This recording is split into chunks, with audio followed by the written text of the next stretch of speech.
President Donald Trump plans to declare a national emergency on Friday over the coronavirus outbreak, invoking the Stafford Act to open the door to more federal aid for states and municipalities, according to two people familiar with the matter.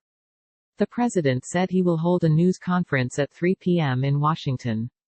Trump spoke Friday with Emmanuel Macron, the French president tweeted, about the pandemic, and agreed to organize a video conference with world leaders on Monday to coordinate research efforts on a vaccine and treatments and work on how to respond to the economic fallout.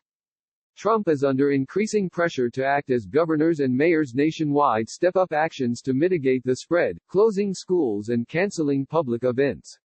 Declaring a national emergency would allow the government to marshal additional resources to combat the virus, and also marks a symbolic turning point for the president, who has repeatedly compared the coronavirus to the seasonal flu and insisted that his administration had the outbreak under control.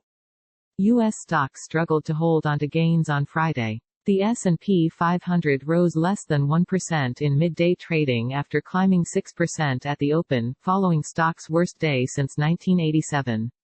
Treasury yields increased as the Federal Reserve said it was buying $37 billion of bonds across maturities. Senate Democrats have urged Trump to invoke the Stafford Act and other disaster declaration requests they say would free up more than $42 billion in funding for states available in the Disaster Relief Fund.